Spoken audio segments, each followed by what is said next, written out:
War is older than language. Before we learned to write, we were already learning how to kill. And anime, often seen as pure escapism, is obsessed with it.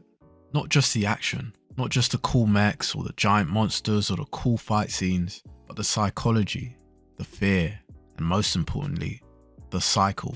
Today we're going to take a deep dive into 3 anime that I love that treat war not as a spectacle, but as a symptom of fear, misunderstanding, and of our need to control what we can't comprehend. Attack on Titan, Gundam 00, Devilman Crybaby. 3 worlds, 3 wars, and 3 warnings we'd be silly to ignore. Attack on Titan is probably in my top 3, top 2 anime of all time. It's one of those stories that, if you've watched it, you already know this, but it's one of those stories that completely grips you. Beautifully written, characters, you just fall in love with them, and some you hate with pure emotion, which I think is just as powerful and is just as much a compliment to the writing. Attack on Titan starts with horror. Just the Titans are monsters, terrifying, mysterious, and hungry. We think it's a survival story. I know when I first started watching Attack on Titan, I thought it was just like monsters and fighting. Little did we know there was so much more to this. As the series evolves, so does the enemy. The Titans are people, the walls are prisons, and the real threat isn't monsters, it's what fear turns people into. War here is born of history, generational trauma, propaganda, Mali versus Eldia. It hits all the beats that we've seen in real life, the beats of war. The world fears the power of the Titans, so they isolate, marginalize, and indoctrinate. Children become soldiers, and soldiers are just tools. We see this most brutally through Gabby Brown, raised in Mali, trained to kill, full of pride, until she's forced to see the world outside of her propaganda bubble. When she meets Sasha's family, the family of the girl she killed, it's one of the most painful reckonings in the whole story. She realizes that war didn't make her a hero, it made her a murderer with a broken worldview. Then there's Eren, the main guy. Eren Yeager, what a character. From powerless to powerful to tyrant, his arc is the ultimate depiction of what vengeance does to someone who was once idealistic. He fights for freedom, but starts redefining freedom as domination. If you win, you live. If you lose, you die. If you don't fight, you can't win. That's how the show starts, but it ends with this. Even if you win, everyone still loses. And I think that just encapsulates the very essence and the feelings that I think most people have about war. Are there ever any winners in war? That's a question I guess you guys could answer in the comments, so let me know what you think. Gundam 00, my personal favorite Gundam series. I haven't seen all of them, I've seen a few, but of the ones I've come across, Gundam 00 is the one that spoke to me the most. Mech anime has always been centered around war. Gundam especially. It's the most synonymous with the horrors of military conflict. But Gundam 00 is different. It's not about revenge, it's about intervention. Celestial Being is a rogue paramilitary group. They use overwhelming power and technology to stop war through force. They call it armed intervention. They don't pick sides, they don't negotiate. They drop into a conflict and overwhelm both sides and disappear. The idea is if we punish war hard enough, people will stop. But what actually happens? Because that sounds pretty idealistic, right? Nations escalate, militias evolve, and resistance becomes ideology. Celestial Being becomes the very thing it tried to stop. A political actor in a world that doesn't understand neutrality. Setsuna F-Seiei, the show's lead, is a child soldier turned idealist. He was once brainwashed by religious extremism, and he becomes a pilot, not to dominate but to prevent others being used in wars like he was. Yet his journey is full of hypocrisy. He uses force to end force and violence to stop violence. There's a moment in season 2 where the world unifies not through diplomacy, but through a shared enemy. It's not peace. Peace cannot be gained by force, only through understanding.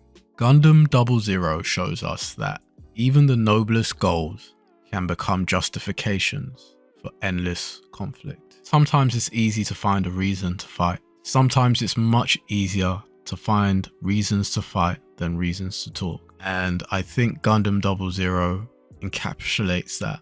Although it seems super noble to jump in and try and be neutral and stop both sides from fighting, I think to a certain degree, sometimes when we hear about war, we all have fantasies of jumping in and stopping this, because war is horrible and who wouldn't want to stop it? But I think the lesson that Gundam 00 is trying to teach us is that if we go in all guns blazing, it's not going to stop anything. Guns are going to be blazing back at us. Devilman Crybaby. So what happens when the battlefield isn't between nations, but within the human soul? Devilman Crybaby is the loudest, bloodiest, most emotionally devastating depiction of what war really costs.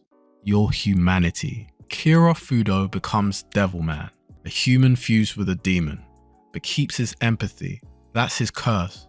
While everyone else becomes more monstrous, devils, mobs, soldiers, he keeps feeling every single part of this, every single bit, every single tear shed, every single death. He feels it. He keeps crying and he keeps hoping. As panic spreads, society implodes. Neighbors kill each other. Children turn on parents. Rio, the real villain, weaponizes fear. He turns a scared world into a bloody world, a world of destruction. And through it all, Akira fights not to win, but to save, to protect, even when there's no one left to protect.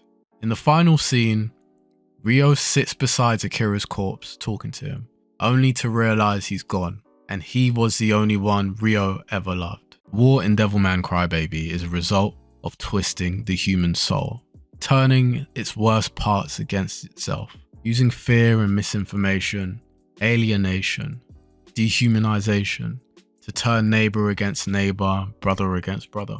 In the end, Rio kills his best friend, and it's too late when he realizes what he's done. Akira was the living manifestation of empathy within Devilman Crybaby, and he gets killed. And when we kill empathy, we kill everything. And I guess that's the major message in Devilman Crybaby.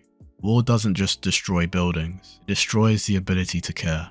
These three stories are wildly different. One has titans, one has mechs, although I did hear somebody explain Attack on Titan as mechs made out of flesh, which makes a lot of sense, but that's neither here nor there. One has titans, one has mechs, and the other has demons, and they're all kind of very different stories, but they share the same truth. War is a cycle, and it feeds on fear. In Attack on Titan, fear of annihilation leads to annihilation. In Gundam 00, attempts to stop war using violence just turns into a different type of conflict. In Devilman, fear of the unknown becomes a reason to destroy even those we love. Psychologically, this aligns with what Carl Jung said, and I'll probably quote Carl Jung a bunch of times in these videos. But anyway, everything we reject in ourselves, we project onto others. Demons, titans, the enemy. Carl Jung said, the most terrifying thing is to accept oneself completely. Anime externalizes war into spectacle, but then deconstructs it into emotion, into regret, into pain. And that's what makes it powerful. It's a powerful medium for giving us a breakdown into the effects of war. It makes it consumable, sometimes even beautiful, and that helps to carry the message. It's easy to tune out real war when it's not on your doorstep. It's numbers, it's headlines, drones, and it's distant, it's far away. But anime brings it close, makes it personal because you connect with the characters, especially for those of us who've never experienced it. And sometimes it even makes it more terrifying. Eren Yeager, Setsuna F. Seiei, and Akira Fudo, they're not just characters, they're warnings, reflections.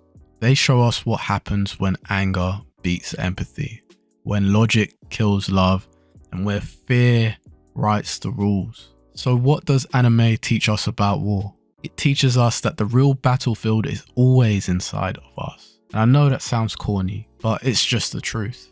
All of these wars are driven by men's egos, people's insecurities, people's fears. All of those things live inside of us. They prevent us from connecting to each other, from talking to each other. The only way to win is not just to fight harder, but to feel deeper.